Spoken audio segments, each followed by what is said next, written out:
Assalamualaikum warahmatullahi wabarakatuh.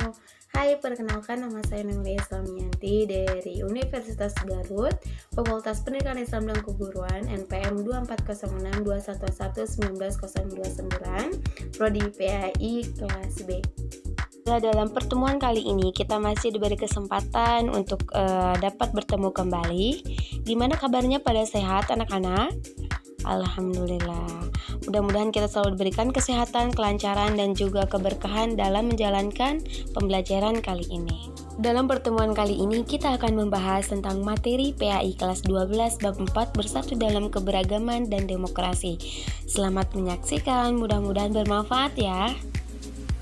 Nah, di awal mula kita menjelaskan tentang demokrasi. Secara kebahasaan, demokrasi terdiri atas dua rangkaian kata, yaitu demos yang berarti rakyat dan kratos yang berarti kekuasaan. Secara istilah, kata demokrasi ini dapat ditinjau dari dua segi makna.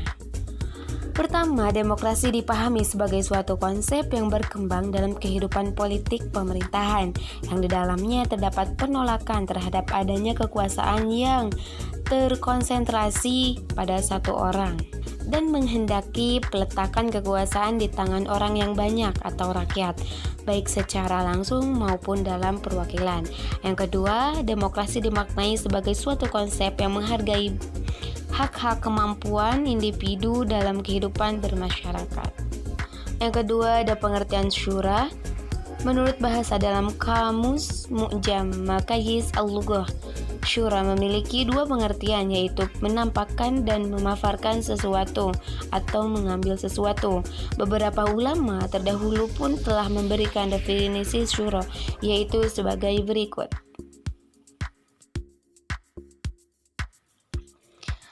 Yang selanjutnya ada pandangan ulama terhadap demokrasi. Ada beberapa ulama yang memberikan pandangan tentang demokrasi.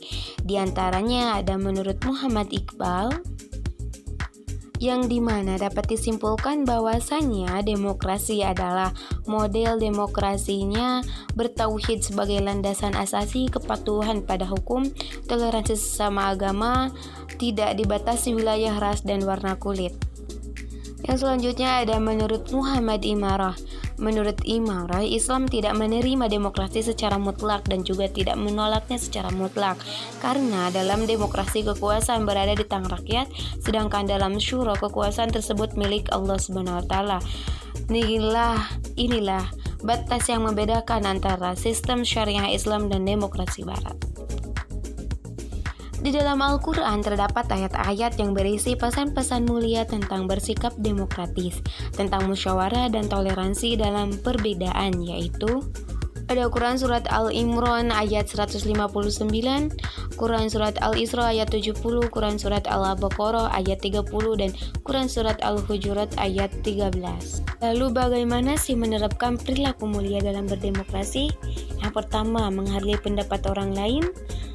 Kedua, berlapang dada untuk saling memaafkan. Ketiga, memohonkan ampun untuk saudara-saudara yang bersalah. Yang keempat, menerima keputusan bersama hasil musyawarah dengan ikhlas. Keempat, melaksanakan keputusan-keputusan musyawarah dengan tawakal. Yang selanjutnya, senantiasa bermusyawarah tentang hal-hal yang menyangkut kemaslahatan bersama, menolak segala bentuk diskriminasi atas nama apapun, berperan aktif dalam bidang politik sebagai bentuk partisipasi. Cukup sekian dari penjelasan saya dari materi tersebut, mudah-mudahan dapat bermanfaat. Billahi taufiq wal hidayah. Wassalamualaikum warahmatullahi wabarakatuh. Dadah.